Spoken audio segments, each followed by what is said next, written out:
كاب ستريو زين اري تي في ازو سلامتنا تقبلوا كما يتوعلوا كبرات تخاتلتنا ساعتنا اخيلو نلوم حمص 15 تقمتي فرق معلتن فرقان استدالوا زيناوي مسنادو حزنا لكم قريبنا لنا كسافت امن مكتالكم بخبر زقدم ليديا تخله مريامي فلما ارسته زينا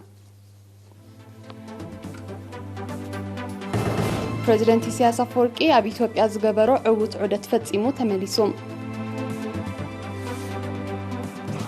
حرست زوبا عن سبا مرص زرق بمتقامهم زتبابع وصيت رخيبهم لهم حزب الزوبا قال علو محبراوي اغلغلوت نخركب استخايده صعرتات اوتاو وصيت كم ترخبط حبيرهم قلولو افغانستان بسلام نمعرف زكايد زلو صعر اوتاو وصيت كركبو كم سيكل تاميتهم منغست فرنسا لبدا كورونا فيروس نمكتا اب 9 قند كتماتات ساعات اوتو اويجو أمريكان دبوب كوريان عمتا وركب مينسترات مكلخال أكايدن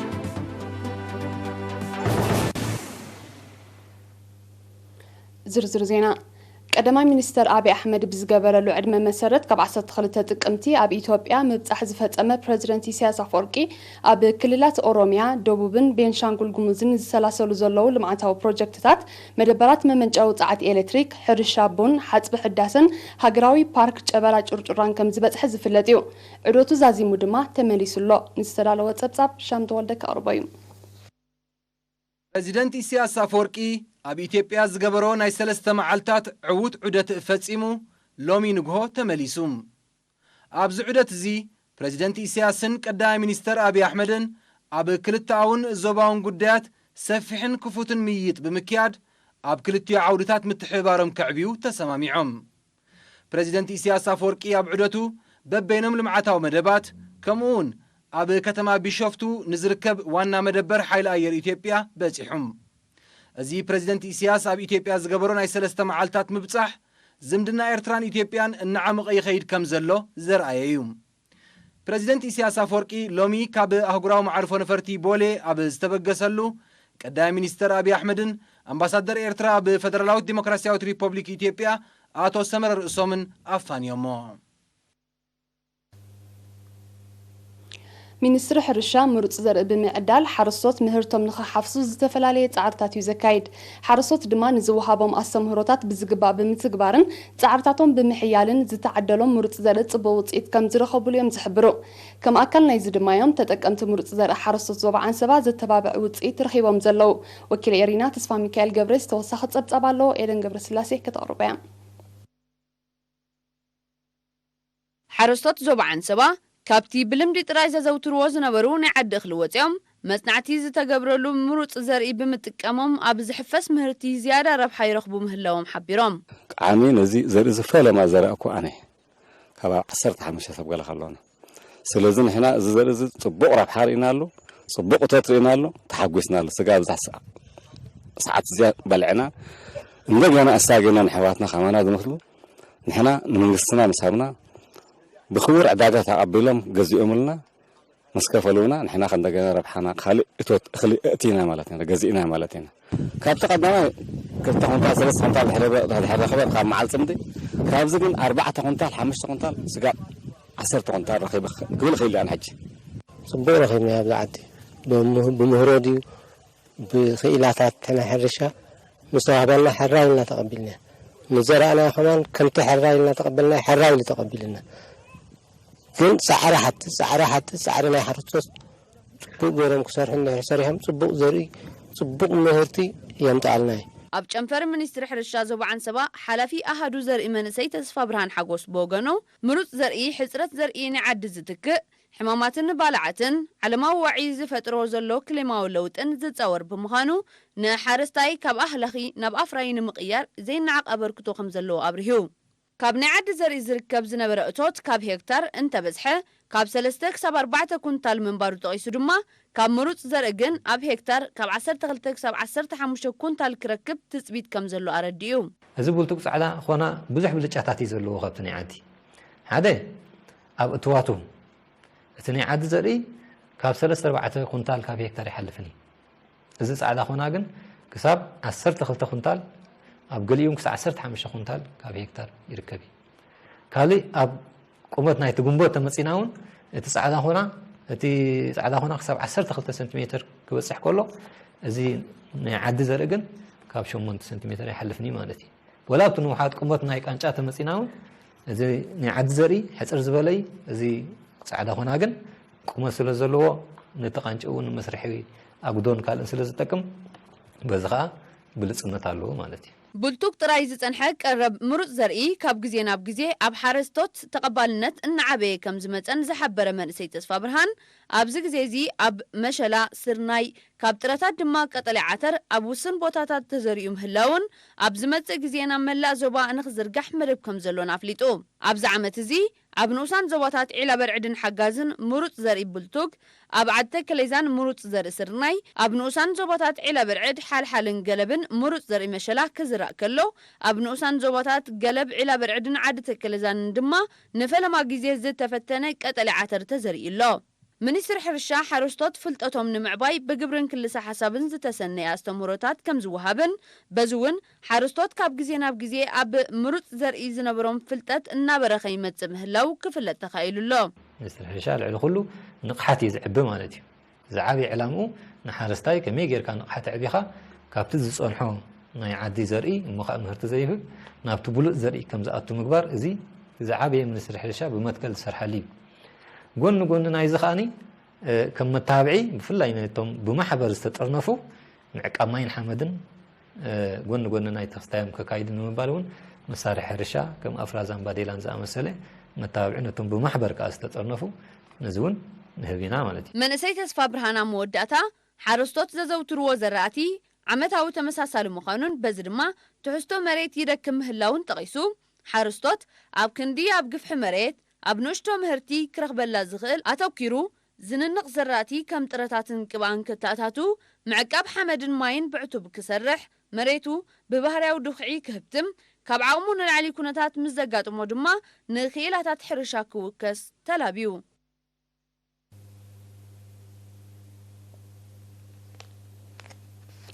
ኣብ ንኡስ ዞባ ኣስማጥ ምምሕዳራት ከባቢ ሓውሽ ቁሽ ኢራን ኦሮታን ምስ ሓውስ ከተማ ኣስነዳ ዘራኽብ ብኮም ዝሰረቱ ኣባላት ሓይልታት ምክልኻል ዝተሳተፍዎ ብወፈራ ሓድሽ ጽርግያ ይጽረግ ኣሎ ዝርዝሩ ወኪል ኤሪና ዩሱፍ እድሪስ ኣዳልይዎ ኣሎ ያሲን ሳልሕ ከቕርቦ እዩ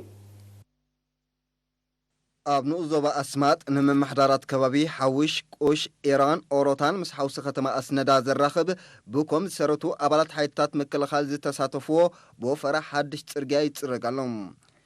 እዚ ኣብ ወርሒ ሓምለ ዝጀመረ ከቢድ ስንጭሮታትን ጥውይዋይን ዝበዝሖን ኣጻድፍ ዝዓብለሎን ስራሕ ካብ ኢራ ኦሮታ ሓውሽን ኣስማጥን ሓይልታት ምክልኻል ልዕሊ 23,000 ጉልበት ሰብ ይሳተፍዎ ከም ዘለውን ኣብ ቀረባ ሳምንታት ክዛዘም ትጽቢት ከም ዘለዎምን ኣብቲ ስራሕ ዝነጥፉ ዘለዉ ተሳተፍቲ ሓቢሮም ምጽራግ ናይ ተሓድሽ ጽርግያ ነበርትተን ምምሕዳራት ከባቢ ካብን ናብን ብምምላስ ማሕበራዊ ኣገልግሎታት ከካይዱ ብፍላይ ድማ ሕሙማትን ነፍሰ ጾራትን ብቁልጡፍን ብዘይ ሓደ ጸገምን ናብ ትካላት ጥዕና ክበጽሑ ክሕግዞም ምዃኑ ብምሕባር ድማ ራብሕኡ ብምግንዛብ ንምዛሙ ኩሉ ዝከኣሎም ይገብሩ ከም ዘለዉ ኣነጺሮም ኣብ ምምሕዳር ዞባ ዓንሰባ ክፍሊ ህንፃው ልምዓት ሓላፊ ጨንፈር ካልኣይ ደረጃ ጽርግያ ኣቶ ሃይለ ኣስፋሃኒ ኤሪና ኣብ ዝሃቦ ሓበሬታ ምስ መቐን ግዜን ቅርፂ መሬትን ክርአን ከሎ ዘተኣማምንን ዓበይቲ መካይን ከም ዘመሓላልፉን ኮይኑ ይስራሕ ምህላው ጠቒሱ ኣብ ቀዳማይ ገጽ ናይቲ ስራሕ 15 ተረርቲ ኩርባታት ብያታዊ መሳርሒታት ክጽረግ ከሎ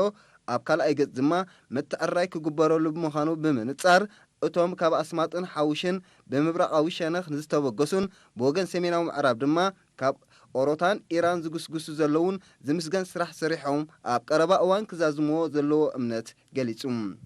ኣብ ማሕደር ንኡስ ዞባ ኣስማጥ አቶ ዑስማን ኣድም በጎኑ ህዝብን ሰራዊትን ተተሓሒዞሞ ዘለዉ ኣስታት 25 ኪሎ ሜትር ምስራሕ ሓድሽ ጽርግያ መቐጸልታ ናይቲ ቅድሚ 3 ዓመታት ክጽግንዎን ከተዓራርይዎን ጸንሑ ስትራቴጂካዊ መስመርታ በ10 ኮይኑ ክሳብ ማሽነሪ ዝሓልፎ መበገሲ ገይሮም ምህላዎም አብሪሁም እዚ ራብዓይ ወርሑ ሒዙ ዘሎ ምጽራግ ሓድሽ ጽርግያ ኣስነዳ ሓውሽ ቁሽ ኢራን ኦሮታን ንነበርቲ መጠናዊ ፍታሕ ምዃኑ ዝጠቐሱ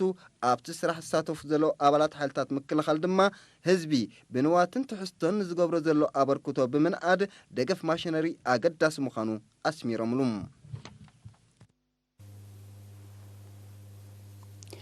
ህዝብን ዞባ ገልዓሎ ማሕበራዊ ኣገልግሎት ንኽረክብ ዝተኻየደ ጻዕርታት እወታዊ ውፅኢት ከም ተረኽቦ ተሓቢሩ ወኪል ኤሪና ኣሕመድ እድሪስ ዘዳለዎ ዜናዊ ጸብጻብ ሹሻን ምስግና ከተቕርበ እያ ኣብ ምምሕደራት ከባቢ ንዞባ ገልዓሎ ተዋሪዶም ዘለው ማሕበራዊ ኣገልግሎታትን ዝተሰላሰሉ ልምዓታዊ መደባትን ኣብ ህዝቢ መስተሮት ይፈጥሩ ምህላዎም ኣመሓዳሪ ንዞባ ገልዓሎ ኣቶ መሐሙድ ኢብራሂም ሓቢሮም ኣብቲ ንእዞባ ኣብ ዓመታት ናጽነት ዝተዋደዳ ካብ መዋእለ ህፃናት ክሳብ ካልኣይ ደረጃን ዓርዮትን 44 ኣብያተ ትምህርቲ ከም ዘለዋ ዘመልከተ ኣቶ መሐሙድ ኣብዚ ግዜ እዚ 134 ደቂ ኣንስትዮ ዝርከብኦም 3102 ተምሃሮ ናይ ትምህርቲ ዕድል ክረኽቡ ከም ዝኽኣሉ ኣብ መደብ ምጥፋእ መሃይምነት ዘተባብዓ ዓወት ከም ዝተመዝገበ ኣብሪሁም ኣብ መዳይ ጥዕና 2 ማእከል ጥዕናን 3 መደበራት ጥዕናን ተኸፊተን ግቡእ ኣገልግሎት ይህባ ከም ዘለዋ ሰሞያ ጥዕና ብዘካይድዎ ዘለው ኣስተምህሮታትን ጎስጓሳትን ንቕሓት ህዝቢ ኣብ ጥዕና ይብርኽ ምህላውን ህዝቢ ረብሓ ምጥርናፍ ብግቡእ ተገንዚቡ ብወለንትኡ ይጥርነፍ ከም ዘሎን ብምሕባር ድማ ዛጊት ከም ዳንዴሮን እንገል ዔላ አልሐራጋሊን ዕንደልን ዝኣመሰላ ዘይተጠርነፋ ዓድታት ንኽጥርነፋ ጻዕርታት ይግበር ምህላው ኣረዲኦም ኣብትን እዞባ ጸገም ዝስተማይ ናይ ህዝብን ጥሪትን ንምፍታሕ ብዝተገብረ ጻዕሪ ሓውስ ከተማ ገልዓሎን ምምሕዳራት ከባቢ ቦርዶሊ ቡያ ባዳን ሙሉእ ስርዓተ ቀረብ ማይ ከም ዝተማልኣለን ካልኦት ምምሕዳራት ከባቢ ግን ካብ ዔላታት ፈልፋል ማይ ይጥቀማ ከም ዘለዋ ድማ ሓቢሮም ብዝተኻየደ ውህድ ወፍሪ ልምዓት ናብ ዓድታት ዘእቱ ጽርግያታት ተጸሪጉ እንተኾነ ንነዊሕ እዋን ጽገና ስለ ዘይተገብረሉ ኣገልግሎት መጓዓዝያ ሓራት ይረኽቡ ከም ዘለው ብምብራህ ከዓ ካብ ሓውስ ከተማ ገልዓሎ ናብ ቡያ ባዳን ዓሳዒላን ግን ናይ ውልቀ መካይን ንጡፍ ኣገልግሎት ይህባ ከም ዘለዋ ኣፍሊጦም ኣቶ መሐሙድ ኣብ መወዳእታ ኣብ 7 ምምሕዳራት ከባቢ ናይቲ ንእዞባ ተንቀሳቐስን ስልክ ኣልቦን ቴሌፎን ተኣታትዩ ከም ዘለ ጠቒሱ ህዝቢ ኣብ መነባብርኡ እፎይታ ንኽረክብ ዝሰላሰሉ ዘለዎ መደባት ልምዓት ብዝሓየለ ክቕጽል ዘለዎ እምነት ገሊጹ ሚኒስትሪ ዕዮን ማሕበራዊ ድሕነትን ኣብ ንዞባ ናቕፋ ዘኽታማትን ባህርያዊ ስንክልና ዘለዎም ዜጋታት ዘኣልያ 20 ስድራ ቤታት በዋጋ 200,000 ጥሪት ከም ዝጠየሰ ሓላፊ ዕዮን ማሕበራዊ ድሕነት ናይቲ ንዞባ ኣቶ ዓብዱ ዑስማን ሓቢሩ እቶም ኣብ 11 ምምሕዳራት ከባቢ ሓገዝ ዝተገብረሎም ጽጉማት ስድራ ቤታት ኣቐዲሞም ብኣመሓደርቲ ከባቢታት መራሕቲ ኮሚቴታትን ዝተለለዩ ኮይኖም ንነፍሲ ወከፍ ስድራ ቤት ብናይ 10,000 ናቕፋ ወጻኢ 340 ኣጣል ተዓዲገን ከም ተዋህቦም ኣቶ ዓብዱ ዑስማን ብተወሳኺ ገሊጾም ሓላፊ ማሕበራዊ ኣገልግሎት ንዞባ ናቕፋ ኣቶ ተስፋይ ኢዮብ ብግድዩ እቶም ተጣየስቲ ረኺቦም ዘለዎ ዕድልን ረብሑን ተገንዚቦም ጥሪቶም ብግቡእ እናተከናኸኑ መነባብሮም ከመሓይሹ ኣበርቲዖም ክሰርሑ ተላብዮም ተጣየስቲ ድማ ንዝተገብረሎም ደገፍ ኣመስኪኖም ብተመሳሳሊ ኣባላት ቤት ጽሕፈት ምምሕዳርን መምሃራንን ንዞባ ናቕፋ ካብ ወርሓዊ ደመዞም 52,000 ናቕፋ ኣዋፂኦም 74 ኩንታል እኽሊ ብምዕዳግ ን350 ጽጉማትን ዘኽታማትን ዘኣልያ ስድራ ቤታት ደገፍ ክገብሩን ከለው ካብ 7 ሰብ ጸጋ ዝተዋጽአ 3 ኩንታል ዓደስን 300 ሓባ ሳምናን እውን ነቶም ጽጉማት ተመቃሪሖም እዚ ከምዚ ኢሉን ከሎ ኣብ ዞባ ዓንሰባ ንዞባ ሓመልማሎ ምምሕዳር ከባቢ ፍለዳዳርብ ን78 ጽጉማት ስድራ ስዋኣትን ኣረጋውያንን 51 ኩንታል እኽሊ ክከፋፈልን ከሎ ካብኣቶም ን26 ጽጉማት ድማ ተወሳኺ ዘይትን ሳምናን ተዋሂቦም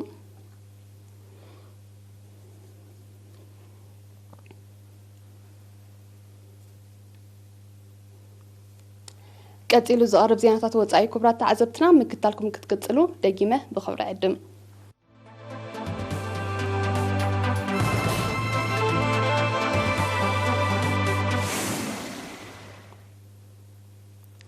ወተሃደራዊ ቅልውላው አፍጋኒስታን ብሰላም ንምዕራፍ ክካየድ ዝጸንሐ ጻዕርታት እወታዊ ውጽኢት ክርከቦ ዘሎ ተኽእሎ ጸቢብ ምዃኑ ንኹነታት እቲ ሃገር ብቐረባ ዝከታተሉ ወገናት ይገልጽለው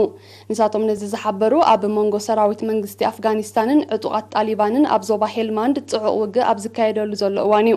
ብሰንኪቲ መዓልታት ኣቝጺሩ ዘሎ ውግእ ካብ ክልቲኦም ወገናት ዛጊት 10ታት ከም ተቐትሉ ዝሓበሩ ጸብጻባት ልዕሊ 30,000 ነበርቲ ናይቲ ዞባ ከም ተመዛበሉ ኣረድዮም እዚ ሓድሽ ውግእ ነቲ 19 ዓመታት ዝቆፀረ ቅልውላው አፍጋኒስታን ንምዕራፍ ኣብ መንጎ ወከልቲ ክልቲኦም ወገናት ዝካየድ ዘሎ ርክባት በኣሩታ ክጸልዎ ከም ዝኽእል ብኣግኡ ተኣሚትሎም ጣሊባን ንመንግስቲ አፍጋኒስታን ዕላማ ዝገበረ መጥቃዕታት ከቋርጾ ኣብ ወርሒ ለካቲት ናይዚ ዓመት እዚ ከም ተሰማምዐ ኣይርስዕን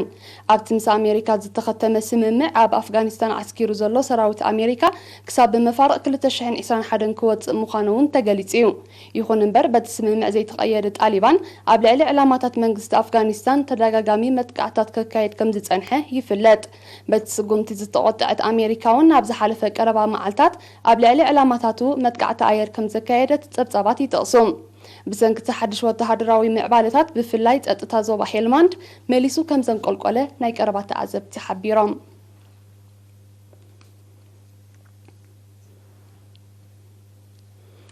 መንግስቲ ፈረንሳ ለበዳ ኮሮና ቫይረስ ንምግታ ርእሰ ከተማ ፓሪስ ኣብ እትርከበን 9 ቀንዲ ከተማታት ሰዓታት እቶእቶ ኣዊጁ እቲ መንግስቲ ነዚ ስጉምቲ ዝወሰደ መጠን መልከፍቲ ናይቲ ለበዳ ብልዑል ናህሪ ብምውሳኽ እዩ እቲ ካብ ዝመጽእ ቀዳም 17 ጥቅምቲ ተግባራዊ ዝኸውን ኣዋጅ ን4 ሳምንታት ክጸንዕ ምዃኑ ፕሬዚደንት ኢማኑኤል ማክሮን ኣፍሊጡሎም ነቲ ኣዋጅ ኣብ ልዕሊ ዝጠሓሱ ወገናት ተሪር ስጉምቲ ክውሰድ ምዃኑ እዮም ሰመዚ ፈረንሳ ገሊጾም ኣብ ፈረንሳ ጠቕላላ መጠን መልከፍቲ ኮሮና ቫይረስ ኣሳት 780,000 መጠን ሞትካ ልዕሊ 33,000 ዓሪጉሎ ኮሮና ቫይረስ ኣብ ኤውሮጳ ዳግማይ ብልዑል ናህሪ ብምልባዑ ሓያሎ ሃገራት ኣፋኺሶንኦን ዝጸንሓ እገራታት ዳግማይ የጽንዕኦ ምህላውን ይፍለጥ ብደረጃ ዓለም ኣሳት 39 ሚልዮን ሰባት በቲ ቫይረስ ክልከፉ እንከለዉ ልዕሊ 1 ሚልዮን ድማ ሞይቶም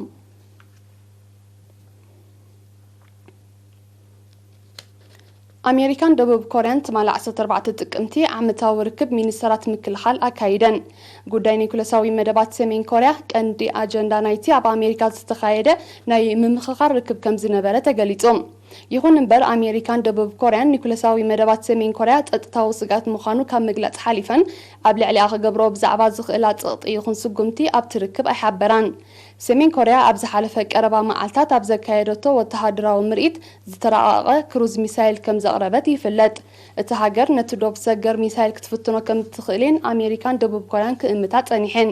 ቅልውላው ሓውሲ ደሴት ኮርያ ብሰላም ንምዕራፍ ካብ 2018 ክካየድ ዝጸንሐ ዲፕሎማስያዊ ጻዕርታት ዛጊት ዝጥቀስ ውጽኢት ኣይተረኽቦን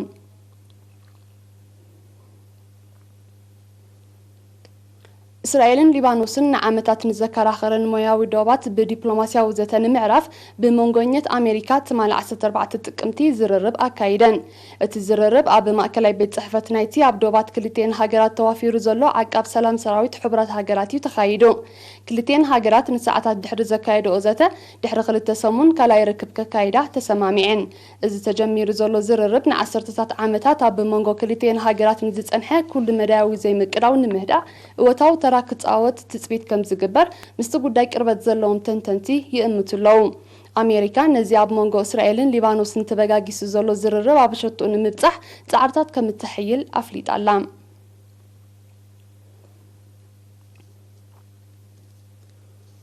ናይ መወዳእታ ዜና ኤሮጳዊ ሕብረት መንግስቲ ኣሜሪካ ንትካል መፍረ ነፈርቲ ቦይንግ ብዝገብሮ ድጎማ ኣብ ልዕሊ እታው ንብረት ኣሜሪካ ናይ 4 ቢልዮን ዶላር ቀረጽ እታው ክውስን ናብ ውድብ ንግዲ ዓለም ዘቕረቦ ሕቶ በቲ ውድብ ተቐባልነት ረኺቡ በዚ ሓድሽ ምዕባለታት ኣብ መንጎ ኣሜሪካን ኣባል ሃገራት ኤሮጳዊ ሕብረትን ዝካየድ ስግር ኣትላንቲክ ንግዳዊ ንጥፈታት በኣሉታ ክጽሎ ከም ዝኽእል እዩ ዝሕበር ዘሎ መንግስቲ ኣሜሪካ ኣባል ሃገራት ኤሮጳዊ ሕብረት ንትካል መፍረ ነፈርቲ ኤርባስ ብዝገበሮ ድጎማ ኣብ ልዕሊ እታው ፍርያትን ናይ 7.5 ቢልዮን ዶላር ቀረጽ ክውስን ብውድብ ንግዲ ዓለም ዝተዋህቦ ፍቃድ ብምትግባሩ ኣብ መንጎ ክልቲኦም ወገናት ዘይምቅዳው ተፈጢሩ ከም ዘሎ ይፍለጥ ኤሮጳዊ ሕብረት ኣሜሪካ ንተወሲናቶ ዘላ ቀረጽ እታው ምስ ተልዕሎ ነዚ ሓድሽ ከተግብሮ ዝኽእል ተማሳሳሊ ስጉምቲ ዳግመ ግምት ክገብረሉ ከም ዝኽእል ገሊጹሎም ኣሜሪካን ኤሮጳዊ ሕብረትን ብጉዳይ ንትካላት መፍረ ነፈርቲ ዝግበር ድጎማ ን16 ዓመታት ከም ተኸራኸሩ ይሕበር